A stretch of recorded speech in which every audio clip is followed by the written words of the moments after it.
Tonight, it's question time with our difference. We are spending the whole hour trying to find solutions to the enormous challenges facing the NHS. And no matter what nation you are in, what stripe of government, the problems are largely the same. And to discuss them, we are in Hoddesdon in Hertfordshire, just north of London, which is one of the safest Tory seats anywhere. We have an expert panel and an audience eager to debate some ideas. Welcome to Question Time.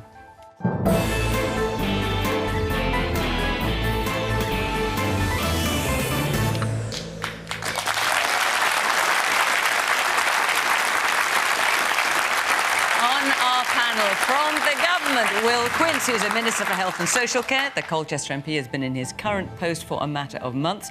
A few years ago, as perhaps a great example of preventive health, he lost 6.5 stone in just 8 months. Congratulations.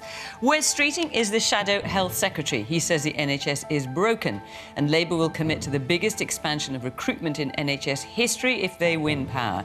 But he got into a recent spat with doctors after saying GP services must reform and improve. Dame Clare Gerada has been a GP for over 30 years and is now President of the Royal College of GPs and co-chair of the committee looking at the NHS's future. She's advised the government on the mental health of NHS staff and chairs a charity aiming to reduce suicide among healthcare professionals. The crossbench peer, Lord Victor Adebowale, is the chair of the NHS Confederation, the membership body for all NHS organisations, often seen as the voice of NHS leadership. He was one of the first so-called people's peers appointed to the Lords over 20 years ago. And the author and journalist James Bartholomew has observed healthcare systems across the world. He says despite being fondly regarded since its inception in 1948, the NHS performs poorly in comparison and needs radical reform.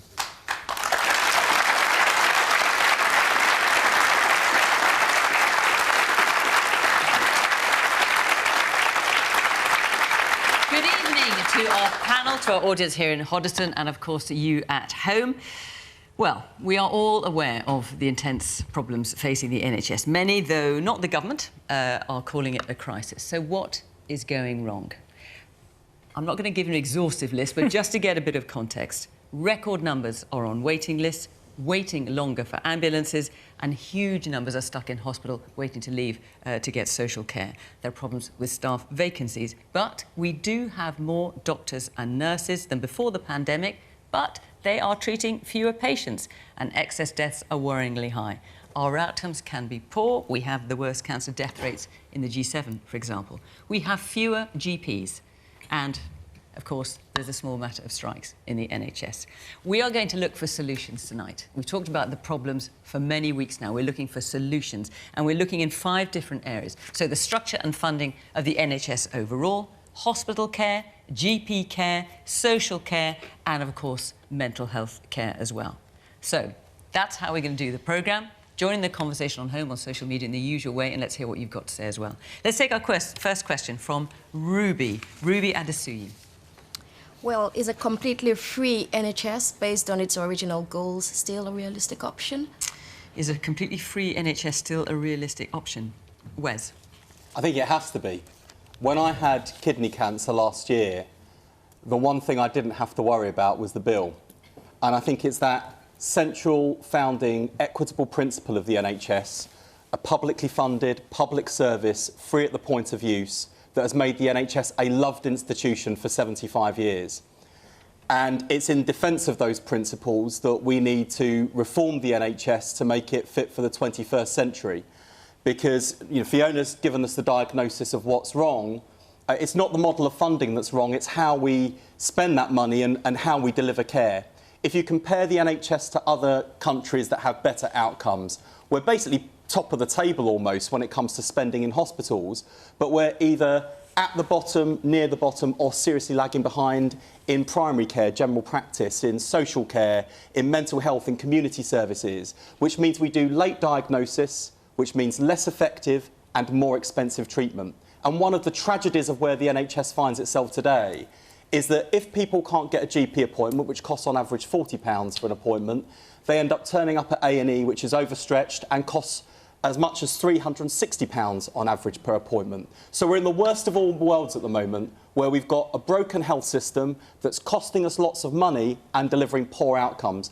And I want to see the focus of healthcare shifted from the hospital into the community, better access to primary care and general practice, more front doors into the NHS so people can get seen and diagnosed and treated faster, better use of our amazing life sciences and technology in this country because, you know, for all of the challenges that we have today, one of the reasons why I'm optimistic is this country has some of the best life sciences and technology in the world on our doorstep, and we need to deploy it faster so that the NHS is once again the envy of the world. Well, there's not much there that actually Wes and I would disagree on. I mean, since its formation in 1948, the NHS has been there for our population. And, you know, when I look at some of the best and worst experiences in my life, they've been in the NHS. It's always been there for my family, and I want to ensure, and my mission as a health minister is to ensure that it is always there, free at the point of use, for everybody in this country. I want every family to have that security and confidence to know that if they need healthcare, the NHS will be there for them. Now, Wes set out some of the challenges that we do face at the moment, and the system is under considerable pressure, and that's despite record investment, as you rightly pointed out, Fiona, record numbers of staff. Let's just look at... Hang on a second. I'll let you come, but since we're talking about investment, let's just look at a graph looking at funding of the NHS. This will be familiar to you in terms of where funding was for the NHS before the Conservative government came into power and where it is now. So as you can see, if you look at the average there, it's pretty dramatic in terms of the drop in funding. So when you talk about record investment... Yeah. So we're spending more... That doesn't look so good. So we're spending more on health and social care now than ever in our country's history. It's real terms growth every year. So if you take 2000... But that's naturally going to happen because of inflation. If you take two... Well, but as a percentage of an increase, the average increase has been something like 3%.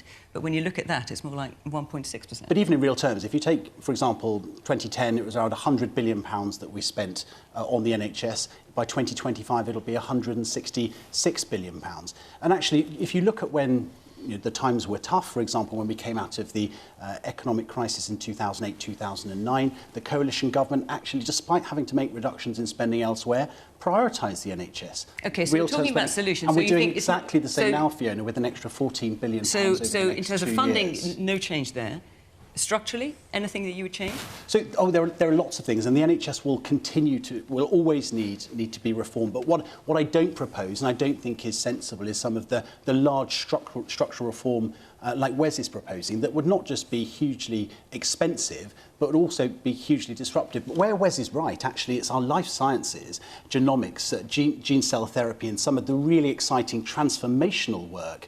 One of the key things we've got to do is ensure there's huge variation across our NHS. In some parts of the country, trusts perform incredibly well. In other parts of the country, they don't. So tackling that variation and empowering local communities to have join up at a local level is really key. All right, let's get some ideas and some reaction from our audience. The man there in the glasses. So we talk a lot about the funding that goes in, but I don't often hear the conversation about cutting back in terms of getting rid of the archaic processes or trying to reduce the public misuse of the NHS. It's no good keep throwing money in if we're not going to address the problems that need to cut costs in the first place. All right, and let's hear from the man here in the front in the blue sweater. Yeah, thank you. Well, as you talk about the importance of primary care, one of the issues with primary care, I find, is actually getting to see a doctor face-to-face. What would you suggest could be done to address that? Well, I tell you what, we are going to come on and talk about... Are you talking about GPs? Yeah. We're going to talk about GPs a little bit further down the programme, so will you forgive me if we come back to that? Yes, of course. Let me just hear from the woman at the very back in the colourful top. I think we should focus more on prevention. We've shown that we can be really good at that through the recent eradication of hepatitis C in this country. I think we should focus a lot more on health promotion and prevention of disease. All right. Yeah, completely agree. James? Yeah, well, I mean, I think that Wes, in a way, changed the debate on this when he wrote and said, and Keir Starmer repeated, that the NHS is a service, not a shrine. And he also said reform or die. Yes, reform or die, yes. So I think the answers from the two politicians have been political answers, and they've not addressed the seriousness of the situation. We have 1.5 hour waits for an ambulance for someone with a stroke. I mean, this is really an extreme crisis that the NHS is going through. But it's not the first crisis. This is every winter there's a crisis in the NHS. It's an annual thing. Even 20 years ago, I was writing articles about the winter crisis, and it goes on year after year. So what do you think the solutions could be? Well, I have a German friend who looked through the German press over the past years to look for references to the winter crisis in the German healthcare. And he went back year by year, and he found one in 1945. And that is the difference that we're talking about. We're talking about a major difference in the success of medical services around Europe. And I believe that our service has, over many years, over decades, gradually deteriorated, and to reach this extreme crisis now. But now we're in a situation where people with cancer, if you lived in the Netherlands, there were 9,000 people extra would live who have cancer in the UK. So tell us what they're doing differently, James, because the thing is, we know there are problems. What do you think the answers are? What are they doing differently? I think that we should be looking at European healthcare systems to think, should we be adopting those systems? And I think if we believe and that should we just explain what they are, by which you mean a combination of taxation as well as private insurance? No, I'm talking about social insurance, whereby there's a dedicated part of your income, in income tax, which goes to your insurance, which is either with the government or with the private sector. It varies a lot country by country. But the result of having insurance is that you can go to any doctor, you can go to any hospital, and it'll be paid for. So it's universal in the continent, just as it is here. Rich and poor get treated. The difference is in the number of operations, the number of beds, the number of doctors. France has 2 times as many hospital beds as we do. Is it a surprise that they have better outcomes than we do? Claire, what do you think? I mean, James, not entirely correct there. Germany is going through exactly the same problems as we're going through at the moment. And also, I've just looked at the Commonwealth Fund, which is looking at all the similar health systems, and the Germans are number 5 overall ranking, and we're number 4. We used to be number 1. In terms of what? In terms, well, it's not simply... Not in terms of outcomes. The Commonwealth Fund does not deal just with outcomes. Only 20% of its results are to do with outcomes, you can't measure, which Britain comes last. You have to measure on equity. It's fine having really, really good outcomes if actually very few people can have those good outcomes. The other thing it is true. The other thing I'd like to point out, the lady here asked about whether it's free at the point of use, despite your ability to pay. Absolutely, 100%. And what James doesn't mention with the social insurance model, it's predicated on very good relationships between government, trade unions and employers. Well, what don't we have very good relationships with at this present time? So actually, the social insurance... But that may be because of our system. It may be, but it may also be how different health systems are formed, where they started. The NHS started after, as you all know, the Second World War and the social solidarity that produced. So if you want to disrupt for 10, 15, 20 years, then start to disrupt the way we fund our NHS, and it truly will be in crisis. And by the way, before I finish, I will take issue with Wes. I don't think the NHS is broken. I think it's under great stress. I think it's really in a difficult place. But I take issue by the work that I do every single day, and my colleagues do it every single day, to say that I'm working in a broken system. It isn't. Victor. So the question is a completely free NHS still a realistic option? And if not, if it is, how do we make it better? And if it's not, what else should we be doing? OK, so first of all, it's not completely free. You're all paying for it. Just to be clear, you pay for it. It's not free. And it's not free. So that's the first thing. The second thing, you know, the NHS is in a crisis right now, right? But the idea isn't. And you need to think about what happens in countries where they don't have the NHS, right? And you talk to people, as I have done, who can remember health and social care, before the NHS. It wasn't good. And right now, I was in hospital the other day. If I went to the nurses who were looking after people in corridors and said, you know what we need now is reform, right? It'd be about as popular as a cup of cold sick. So this is what we need to do. This is what we need to do. The first thing we need to do is to acknowledge that we are in a crisis right now. People are on strike. Government needs to get round the table. You need to sort it out. You need to sit round the table and talk about pay. Firstly. Secondly, we've been saying this for a long time. Members have been saying this for a long time. We need a proper workforce plan, by which we need a long-term plan. So we know how many nurses we need now, how many nurses we're going to need in the future, what we're going to need to do, what they're going to need to be paid. And thirdly, we need to stick with the reforms that we've just had. Remember, in July, right, we passed, and there was general cross-party support for this, a bill that created integrated care systems, population health. They've just got started. We need to start creating healthy communities, so we need hospitals less, and my members would love that. And we need to start spending. So when you say we're spending more than ever, I was thinking, of course we are. We're absolutely great. We're not spending enough. That's the problem. We're not spending enough to meet the demand. And it varies. The thing that, I'll just say this and I'll shut up. The thing that really worries me, what really worries me, if you're in the poorest parts of London, your active life expectancy, right, is around 55. In the richest parts, it's 60. Now, that is not well over 60. That is not only immoral, it's expensive. And that's why we have the NHS, right? That's why you pay for it. It's not free. It's not free. Right. Let's talk about hospitals specifically. Before we do, I just need to tell our audience at home that next week normal question time service is resumed. We'll be talking about whatever the issues of the week there are that week. And we'll be in Scunthorpe, in the North Lincolnshire town of Scunthorpe, and the week after that we are in Glasgow. So if you'd like to come to either show, go to the Question Time website, you can follow the instructions there and come and be part of the debate. It won't all be about the NHS, but it is tonight. Right, let's hear from Barbara Young. Barbara, where are you? I'm in my early 20s with a first-class nursing degree, applying for a work visa for either Canada or Australia. What would you say to convince me that I should stay and work for the NHS? Well, Barbara, it'd be nice being in your early 20s, obviously. That's I know. If I had my time again. Yeah, you'd have your time, right. Well, that's an excellent question. Will, we know that retention among nurses, doctors, is a problem. Dire. It's dire. It's dire. I know my daughter trained as a nurse, and most of her cohort went either abroad.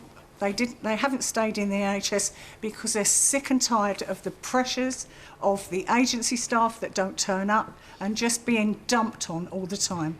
And nobody ever talks about the morale of the staff in the NHS very much. But that is a major issue. They go into nursing not for the fancy salary. Yeah. They want to make a difference, and they can't because they don't have enough staff. I hear time and time again, there's 50,000 nursing vacancies. This has been going on for years, and successive governments have kicked the can down the road every time because it's costly.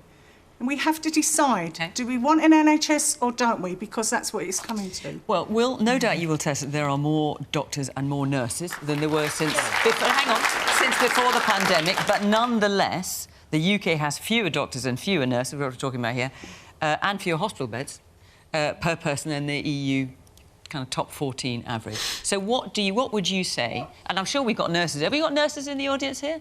Right. What are you going to say to them to make them want to continue working in the NHS? I'm sorry. Let him answer. Then I'll come back to you. But Barbara, I mean, firstly, it breaks my heart to hear that because what I've heard from politicians, and they talk about 15,000 new nursing places. Do you know what the dropout rate is? You see, politicians only give you figures they want you to know. They don't give you the facts. All right. So, Will, you're sad to hear. What are the solutions? Barbara, it does break my heart to hear it, because retention is as important as recruitment, and we've got to ensure that we keep the best nurses and all of that. So how are you going to do it, Will? That's the thing. So we're going to do it in two ways. And actually, I know you don't want to necessarily hear statistics, but we do have over 10,500 more nurses compared to last year. Yes, but as I've just said, we have fewer doctors and fewer nurses than EU14 average. We've got 72,000 in training, but retention is key. Vacancies. And look, I want the NHS to be the best place to work in the world. So I regularly meet with unions and others, and I know it's not just about salary. What, to I know talk about salary.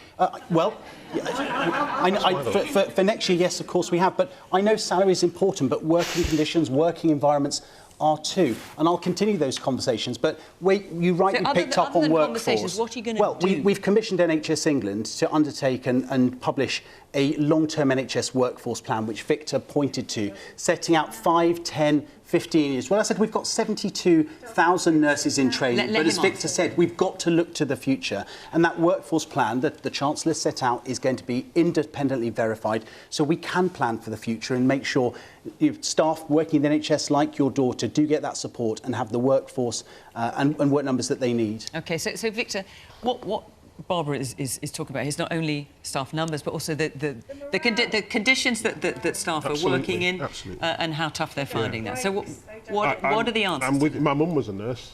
I'm the son of a nurse. I like nurses. They're cool, and they are. And I mean, honestly. So this is the thing, right? So what needs to happen? I'm about to say. Excellent. Hang on. Will says that he's listening to you. I am. What you're saying is there's no evidence that you've been heard. Yeah. That's the problem. And we need to do the following things. First of all, we need to make nursing actually pay. We need to make nursing pay. I personally think it's unacceptable that nurses are going to food banks. Secondly, we need to make the training affordable. And we need to make it so that we need nurses, they are fundamental. And, we have too many of them going abroad, having trained here. That's a loss to us, right? So we need to make it attractive, we need to keep them. But I think the third thing we really need to do, and it sounds... I'd much rather sit down with you and your colleagues and co-create the reasons, listen to you. How do we get you to stay? Because I know it's not just about the money. There's this notion of moral harm. So when I visit hospitals, what nurses say to me is, look, what's doing me at the moment is the fact that I can't deliver the care that I was trained to deliver, that I feel passionately it should be delivered, and I'm not being allowed to deliver it. So what we need to do is give nurses more control over how they manage and how they deliver that care, and then they'll stay. That's what's needed, and we could start doing that now, right now, and they would stay. You'd stay. All right, let's hear from some of our... Actually, where are some of the nurses in the audience? Let's hang on. Sorry. Yes, in the white top here. Yeah, so I've been a psychiatric nurse for about 6 years. I was working as a substantive staff member for about 3. And I actually left private services to go and start locuming just because I wasn't able to afford my rent. I wasn't able to actually survive at all. So what is it? Is it a question of purely money for you, or are there other things that would improve, that would make you happy with your No, not at all. I mean, it was the lack of resources that we had. It was managing unsafe patients. We weren't able to keep people safe because we didn't have enough money. I've actually now been working in the community for about 3 years, and I've been working as a locum staff member. And that has got slightly better, I would say, just because staff know that they need to be able to try and retain us. So that because I've been a locum staff member, they've almost tried to keep me because they know as soon as I leave that they're going to have somebody else who they're going to need to pay more. And in those locum posts, they've actually asked me to come back as a permanent staff member for a lot less pay. And don't get me wrong, it's not just pay at all, but it's the fact that you have to wake up in the morning and go out there and try and save people's lives for the fact that you have nothing to do it with. We have so little resources. No. Let me just hear a bit more from the audience, Victor, if that's all right. Yes, the man here in the blue top, in the dark blue top, just the corner there. I was just going to, first of all, say about what the gentleman on the end was saying. I'm actually a medical student in East London, so I see quite a lot of what you're talking about. And I know it'll be a bit later in the programme, but the social care aspect of that is inextricably linked. Like, it is a huge thing. It is. And breaking through to communities and teaching health education is really important. Yes. Will, I wanted to ask you, I'll be a doctor in about a year, and I'm a bit nervous, if I'm honest with you, about my future. And like we were talking about retention, morale, I'm sure you probably did the same in your career. You looked at people a bit older and you, like mentors, people you look up to. I look at consultants, I look at registrars, and they look miserable. Like they don't look like they're enjoying their job. They look like they're really struggling. They look like the workload is too much. A lot of them want to leave. What can you say about, because you often commit, I think, to short-term things that sound great on television, but long-term reform, long-term change, and I understand about the idea of reform. I understand what you're saying, because the NHS isn't broken, like you're saying. But what can you tell me? Because there's a long future ahead, and I'm trying to think, to be honest with you, about if I should stay or if I shouldn't. Well, I mean, firstly, thank you very much for considering medicine, and I hope you do stick in the NHS, and because I know you will have a fantastic career. It is a fantastic place to work. I think many... He thinks everyone looks miserable, his consultants look miserable. So what can you say to him to make him... It's not just saying it, what can you say that will encourage I meet lots of consultants and they aren't miserable. They're hugely fulfilled and satisfied in their job. But the NHS is under huge pressure at the moment, in particular because of winter. But it is an incredible job. It's hugely rewarding. And look, I've only been in this particular role since the middle of November. I've met with unions, I've met with clinicians, I've met with those who work throughout the NHS.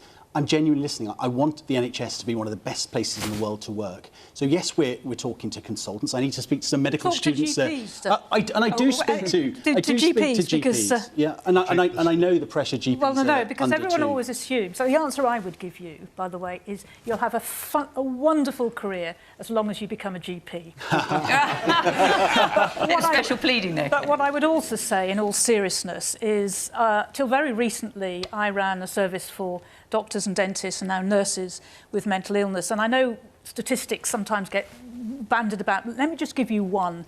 In the first year of operation, which was 2008, we had about 200 doctors predominantly come for help, mentally ill doctors. We're now getting nearly 200 per week. So something is going wrong. And the answer to your question is, in particular around junior doctors, and probably the same around nurse, a junior doctor can't plan whether they're going to be off duty on their wedding day. And on the whole, you plan your wedding, 12 months? My son planned it 15 years ahead. But you know what I mean? You plan it well ahead. And you cannot guarantee getting that day off. Now, if that's how we're treating our staff, it is appalling. Now, things can be done, and we do need a long-term plan, but I think the first thing we have to do is basically to attend to those, to be kind and compassionate to those who are kind and compassionate to us when we're sick. And if we don't do that, I'm afraid we're going to get more and more attrition, and stop treating nurses like naughty school children, but actually like the fabulous profession that you are, that cared for us during COVID and went way over what you needed to do and risked yourselves, your mental health, your physical health for us. So thank you very much. James. And obviously Barbara's question is about nurses, but it gives us an opportunity to talk about hospitals in general in terms of how they're working and what could be working better. Well, I think the question is very, very, very relevant, because it's, if you haven't got good working conditions and you haven't got happy working conditions, then you're going to want to go to Australia. And you might actually think, why Australia? Perhaps because the hospitals and the medical system there is better and you get better conditions. I'd say that in almost any... I've heard the bad morale in the NHS for many years, for decades. And it's very bad that there should be that. We want a medical system where the staff are happy, because if they're not happy, they leave, and you leave the most experienced staff. And if you go on with a system which perennially, year after year, decade after decade, makes its own staff unhappy, you're dealing with a system which needs to be changed. Wes, is there anything you would change about the hospital system? I'll talk about that, but just on this issue of nursing and staffing and retention, because you mentioned we've got the plan for the biggest expansion of the NHS in history, funded by abolishing the non-dom tax status, but it'd be like pouring money into a leaky bucket unless we also deal with the issue of retention. I get that loud and clear. We spend about £3 billion a year on agency costs. Why are people going to agencies and locums? Because we don't pay enough in terms of people's salaried jobs. We've got to deal with that problem. Why is it? Where would you find the money to pay them more, Wes? Well, look, Labour talks very carefully about how everything is costed. Yeah, and it certainly will be in terms of our manifesto. I'm not expecting Will to sit on the panel tonight and pluck a figure out of thin air as to where the government will settle, but they have to look at the costs of what happens if you don't act. How much more the NHS will pay in agency costs unless you pay your staff well. Why people will leave if you don't invest in things like hot food overnight when people are working nights. Just those little things that make people feel valued in the workplace and able to do their jobs well. That's what's wrong. And, you know, I'm not trying to make people more miserable when I say that the NHS is in crisis or the NHS is broken. It's certainly not the fault of people working in it. But look around at the state of the service and what we've just heard described about the morale of the people who work in it, about how long patients are waiting, about how many patients are waiting to be discharged from hospital because social care isn't working either. The front door to the NHS is broken. In primary care, it's overwhelmed. The exit door from the hospital is broken and blocked because social care is underinvested in, and our hospitals are clogged up with a breakdown in emergency care, delays in ambulances, delays in A&E of a like we've never seen before. And when I raise these issues, and when I say the NHS needs to change or it will die, it's not for the sake of rhetoric, it's certainly not to make people feel miserable, but it's because our NHS is in jeopardy. And going back to the very first question of the evening, if we want an NHS that's still publicly funded, free at the point of use for the next 75 years, we've got to face up to the scale of the crisis, we've got to ask how we're spending the money that's already in the system, and we need a serious plan for investment. Because why is it the last Labour government was able to increase NHS spending in the way that we saw on that chart? It's because we got the economy growing, because people were able to spend more in the economy, because the taxes were flowing in without having to charge people more income tax in the way that this government has. So we've got to fix the fundamentals of the economy, but we've also got to change the way that the NHS works. Otherwise, it won't be there for the next 75 years. I need to move on. If I don't... I'm sorry, but I've got to say this, because if I don't say it, it's not going to be said. In London, 50% of our nurses look like me, right? And they report very different treatment in our hospitals than white nurses. And some of those nurses must go and work for agencies. So there is something about how we treat people. It's not just about pay, it's about how we treat people in hospitals, how we treat people in the community. They don't have to stay in hospital, they can go and work for agencies. So there are three things that need to be fixed. Pay, how we treat people, particularly around discrimination, and flexibility, which involves listening to them and co-creating the solutions. Thank you. All right. No, listen. Thank you, Victor. Let's take another question from Susan Maskell. Good evening. Is Labour's suggestion for the NHS to start employing GPs a workable idea? OK, right. Wes, this is your idea, or Labour's idea. Just very briefly explain what it is and why you think it's such a good idea. Well, it's one of many things we're looking at in terms of primary care. We need more GPs because they do a valuable job. I think we've got a big problem at the moment where 1 in 7 people can't get an appointment and 2 million people are waiting more than a month to see a GP. But there's a trend in general practice at the moment where, whereas when the NHS was founded and for much of its history, GPs have effectively run their own businesses and small practices, people coming into general practice now are opting to be salaried GPs, and by 2026 they'll be the majority. So the question we're asking, because I think we do have to face up to the challenges in the NHS and think about how it might need to change, is do we accept that the partnership model's phasing out and that we're going to have to bring in a new model of salaried GPs and make sure that works? How long do you think that would take? Well, I'm talking about a 10-year plan for health and social care because we have to grip the crisis but think long term. But I would phase out GP partners over time. What, over a generation? Yeah.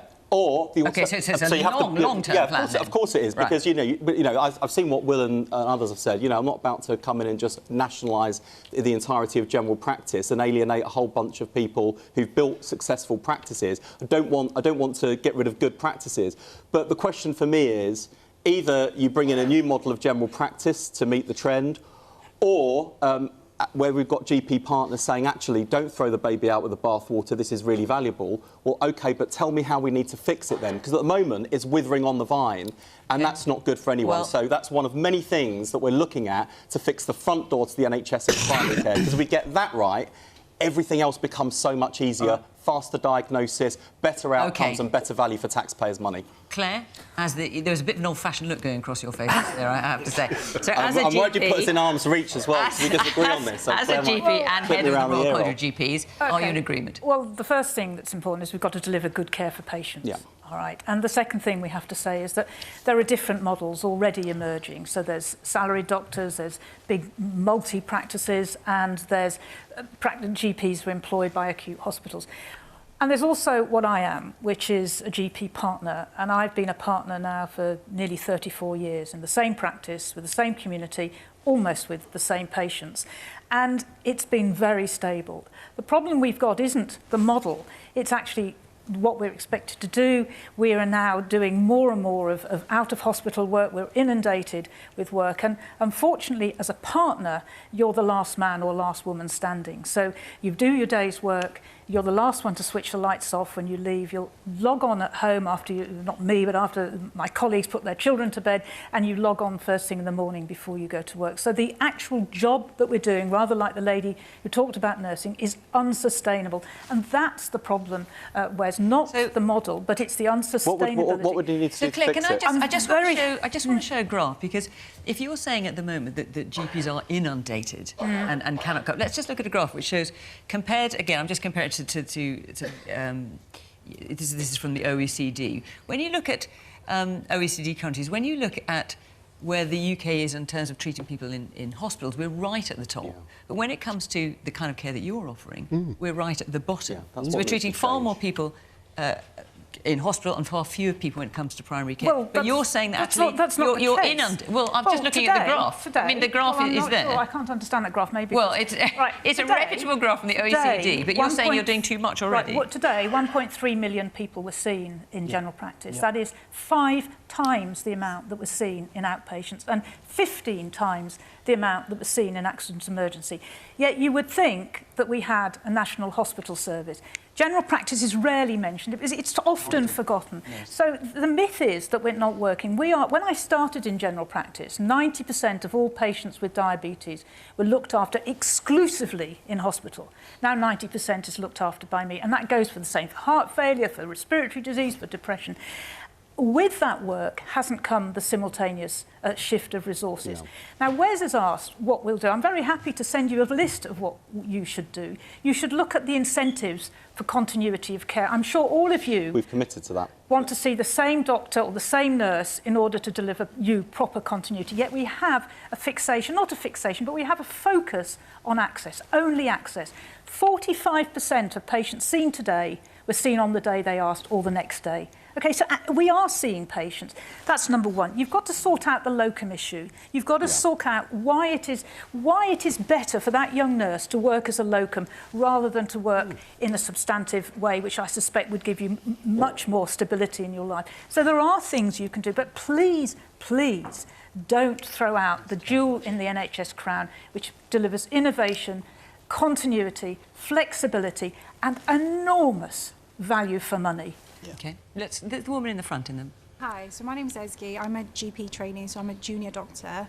And I just wanted to touch on pay, because I almost don't want to get paid more, because I know that will put me on a higher tax bracket and most of that will be taken away from me. And so what I'm left with is probably going to be roughly the same. So I actually want to be taxed less so that I get more out of the salary that I am given. I go back from my maternity leave and I have to put 2 children into childcare, going back less than full time with my salary. Majority of my funds is going to go into childcare, and I'll just be going to work just for progression reasons. And when I complete my training, I've got 1 year's worth of training left. I won't be doing GP full-time because the workload is so big that I have to prioritise my mental well-being, and for that reason I'll be doing GP as less than full-time. So I think pay is a massive factor, both as recruitment and retention, childcare, just everything intertwined. Thank you for becoming a GP, and you'll have a wonderful time. Yeah. And actually, I mean, I'm not saying partnership model is the only model. Of course it isn't. And vast numbers, a lot of our profession are women who want much more flexible working. But actually to then say we will only have an entirely salaried model, I think is not the way forward. So Victor, what are the answers here? I mean, just looking at that graph again, I found that really puzzling, that the spending on hospitals is so much higher relative to other countries than on primary care. It should be the other way around. But on the other hand, you've got Claire saying, and I absolutely believe you, and you're saying, inundated with... Oh, there's no question. So what's the answer here? Well, the answer is to spend more on primary care. And there's a difference between GP and primary care. So GPs within primary care and primary care. Primary care is the front door to the NHS. They are overwhelmed. They are working incredibly hard. Remember, these are the people that jabbed us, that organised the vaccines, with the flu vaccines. These are the people that you ring first, right? Who are you going to call? So there's a number of things that we need to do. First of all, we need to accept that primary care is reforming. You know, the GPs and are working together to form primary care networks, pulling together resources to try and understand what's happening in populations in order that can prevent people needing to go to hospitals in the first place. So you're saying they need to be doing more of that? They need to be doing more of that, and we need to let them carry on. So the last thing we need is a reform which stops what's already happening from happening and reaching its end. I think there is a question around the numbers of GPs. Yeah. The Conservative government has promised 6,000. I haven't seen them, and we need to be... There is a problem about numbers. So the UK has 0.8 GPs per 1,000. The EU average is 1.2, so that's 50% more. Well, there's a problem around the numbers of GPs, and we need to increase the numbers of GPs, and that would help. That would certainly help with the workload. And we need to improve primary care, which we are doing through the primary care networks that have already been established and are starting to do the work. We need to make GPs, I think GPs I'm with Claire. I think it's a fantastic career choice. You know, people respect what you do. You understand your communities. You're the sort of Swiss knife and front door of the NHS. But we need to respect you too. It should be worth your while to work. It goes back to the earlier question. We need to make it flexible and appropriate for you to do that. There is a trend, and this is where Wes is right, and we need to respect that trend and understand it before we change it for less partner working in GPs. We need to respect that too. But this is fixable. I need to bring 2 more members of the panel, and I also need to move on because we still want to talk about social care and mental health. So I'll ask you reasonably brief if you would. James. I mean, the statistic you gave is stunning, is it not? That the average in Europe is 50% more GPs. I mean, the access to GPs, despite what Claire says, is terrible. We have people, I know people who cannot get an appointment. You have to ring up at 8 o'clock, and if you ring up at 1:30, you can't get an appointment. This is an intolerable situation, and it has a knock-on effect. We come on to accident and emergency, but I was told by a GP yesterday that she works in both as a GP and as a GP in accident and emergency.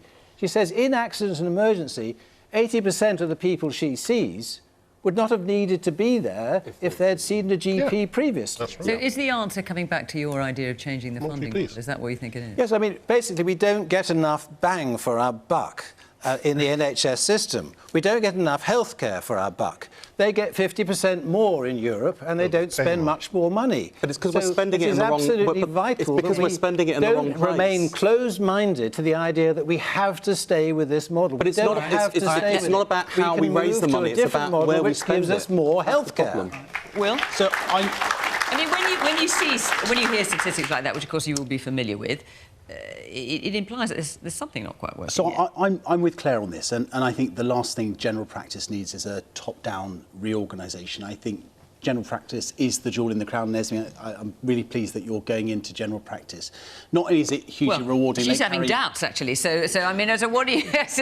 you know, you're wondering if it's actually worth your while. Stay, because it's a fantastic career, and they are at the heart of their community. And actually what we wouldn't want to do is lose that expertise. And my worry is if we went ahead... How do you keep her? Well, we've got to ensure that general practice is more attractive. And how are you going to do that? Well, there are numerous ways in which you can do that. The first is to take some of the pressure and workload off general practice. So that can be through things like diverting more to other NHS services, so pharmacy, for example. That's one of the ways we're looking at doing it. So, for example, in Scotland, pharmacists can prescribe antibiotics. They can't do that in England. That's one way that we're looking at. But it's not also just about GPs. GPs are hubs in their community. So, yes, we have struggled in terms of attracting people to become GPs. We've got 4,000 in training, and we do have 2,300 more than we did in 2019. But what we did is then create additional roles within general practice, which have made a big difference. So it could be physiotherapists, it could be mental health support, it could be a pharmacist, for example. That is making a big difference.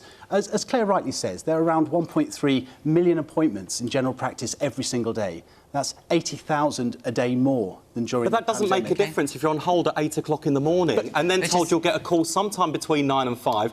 Never mind whether you're at work and can answer the phone. If you don't answer the phone, your appointment's cancelled and you're told to ring again tomorrow morning. Why. This is after 13 years, Will. And it's in its worst possible state. And I don't blame... I know there aren't enough GPs and I know they're overworked and I'm not bashing GPs. But come on, look at the state of the system. It's not a system that works for patients. And I understand why the reform word terrifies people in the professions, because we had, Will, a massive top-down reorganisation which squandered billions, an organisation so big you see it from space under Andrew Lansley. I'm not talking about a top-down reorganisation. I'm talking about a system that works for patients, a system that responds to patients and doesn't keep them on hold at 8 o'clock in the morning. That's what I want to see. In moving on, or we won't deal with two massively important issues, which are social care and mental health. And just since you mentioned Scotland, well, obviously we're in England. We're talking mainly about the NHS in England. Of course, some of the things we're talking about affect the NHS throughout all nations. We will be going to Scotland and to Wales in the coming weeks. Of course, we'll talk more about those issues there. Right, let's move on to social care, because we are talking a lot about that on Question Time over the weeks. And let's take a question now from Lynn Gunn. To solve the social care crisis long term, is it not time for social care to come under the umbrella of the NHS? Right. Now, it's a very important topic. We could talk about it for a long time. We have to be reasonably brief, I'm afraid. Victor, is it time for social care to come under the umbrella of the NHS? Because, of course, social care is run in part by local authorities, but in large part also by thousands of private providers. So, I was in Newcastle the other day, and in Newcastle, the NHS and local government work really well together in delivering, understanding what people need, so you don't get pulled from pillar to post. You go one place, you get a joined up care. The problem with social care, and I've run social care organisations, is for years we haven't fixed social care, right? And unless we do, it creates the backlog in the hospitals, it creates the demand on primary care, and one of the problems is this: we don't pay enough, right? And social care workers can walk out of... It's just... We asked, the Confederation put evidence and papers to the government saying we need to pay about £10.50 an hour for social care workers. So, Victor, to make it attractive for them. And we need to give a proper career structure. OK, but just coming back to... We would actually reduce the hospital... We would. I'm sure we would. In Newcastle, coming back you get 50 extra beds. Given that... Because this is one thing I've tried to find the answer for and I haven't managed to. When it comes to the NHS, obviously it's up to the government or peer review bodies, depending on your point of view, as to what staff are going to get paid. When it comes to social care, in large part, it's down to private providers. So how do you make them pay their staff more? Well, local authorities can actually say can say to there's not just private providers, by the way. No, I know they're not, but there are a lot of when you think about social care, you think about, and this is important. OK, but just answer the question. I know there are private providers as well as some local private authorities. Providers. So how do you make them pay people more? Well, I think it'll be very difficult for them to get staff if they don't pay the going rate. That's the problem. But that's what you're doing now. So when I run when I run social care services, it was very difficult to get people to come and work for us because they could get jobs in Tesco's that were less stressful for more money. If you increase the rate, you get people back into the social care. So you need local authorities to increase the rate and hope that private providers would catch up. You get local authorities, you get social enterprises. 38% of social care is provided by social enterprises and not-for-profits. So they need to be paid more by local authorities. Local authorities need to be paid more by government, so we can get people back into social care. We get people back into social care, we get people out of hospital. We get people out of hospital, we don't have two people in a corridor. It's straightforward. The answer to the question, which is should the social care come under the NHS, is I think yes. I think we need, and I'm very angry with successive governments who've kicked this issue down the path. They haven't addressed it. It's as if suddenly the fact that we're all ageing has been a real great surprise to them. And you ask why you can't see a GP, and there are problems with access to GP. I'm not saying they're not. It's because in many ways we're becoming the proxy for social care workers. We're going in to our patients' homes. We're going in to make them a cup of tea and to make sure that they're up in the morning. And I'm not a social care worker, and absolutely agree with Victor. We've got to pay social care workers more. We have to give them a career structure. Look at what happened during COVID, how badly we treated our care home workers. So I think we should, and it's for politicians to work out. We have to be reasonably brief, because otherwise we're going to get to mental health and have no time to discuss it, which personally I think would be a really bad thing. So, James. Yeah, I think it's an interesting point that at the moment we have a structure where the NHS is responsible for when you're ill, and then the local council is likely to take over when you're discharged from hospital if you're unable to look after yourself. And the local council is already strapped for cash. And so they are reluctant to take people on, except on a very rationed basis. They have to fill various forms and various qualifications, and then they might finally take you. So it's really difficult. This inherent conflict, which I think you've correctly identified, whereby they won't move easily to social care. And yes, so there's an argument for unification of these two things. But if you have the NHS running this, it already is a monolith of 1.5 million people. You're going to make it even bigger. The chances of it being efficient and working well, I'm afraid, are very small. Now, in Germany, they have the insurance system where the insurance company is responsible for both the healthcare and the social care. And they have a strong incentive for you to move from one to the other. And so, because it's cheaper in social care than it is in the hospital. All right, so that is likely, it seems to me, to work much better. Let me bring in Will. Is it time for... And I can hear you don't agree with Rick. You wait to keep saying, I don't know, but I've got to let the others answer, or we will not move on to the final subject, and that it would just not be right. So, Will, is it time for social care to come under the umbrella of the NHS? I presume you think no, because you haven't done it. Yeah, so I agree with Victor, and it's a no. But actually, the join-up between local authorities and the NHS has never been stronger through the creation of integrated care systems.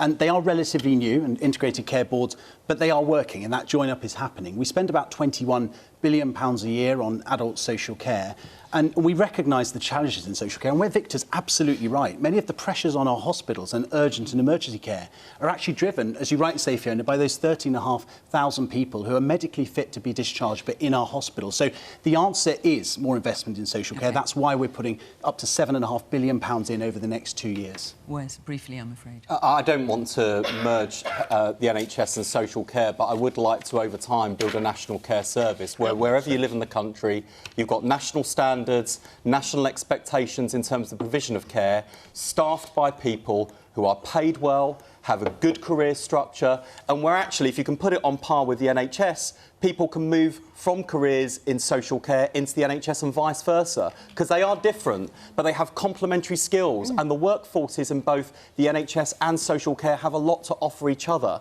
But unless we pay people better, we're not going to get the quality of care, we're not going to be able to recruit and retain the care workers we need, which means even when the government does put extra money in, as they did in September, not only is the money still not reaching the front line today, even when it does, unless the pay goes up, you are not going to get the people you need to provide people with the care they deserve. Fix that, you fix social care. Fix that, you decongest the hospitals. Fix that, we've got a chance of having an NHS and social care system that's fit for the future. Let's take our final subject. From Steve Wright. Inadequate mental health provision, is causing an excessive strain and even greater costs to policing, family, social care and A&E. Why can't it be properly funded as suggested by the BMA? So when you talk about it being funded by the BMA, in 2019 the government committed to spending an extra $2.3 billion per year on mental health, and even way before that David Cameron talked about mental health and physical health being treated on a par. That 2.3 lasts till 2024. The BMA, which you refer to, Steve, wants 5.2 billion. So put in more money and it might actually make it better. Well, as you say, as you say, Fiona, we're currently spending 2.3 billion.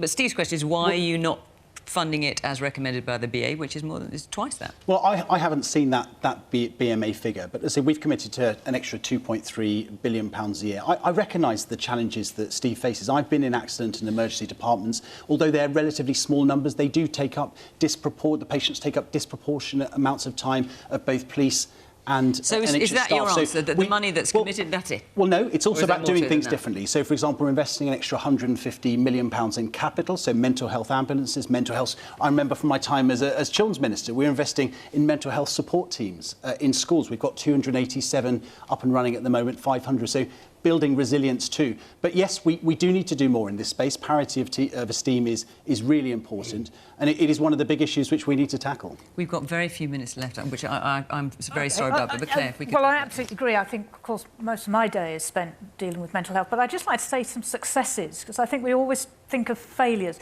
We've seen an enormous change, for example, in liaison psychiatry, that's psychiatry across in hospitals. We've seen really good success with perinatal psychiatry, that's mothers and babies.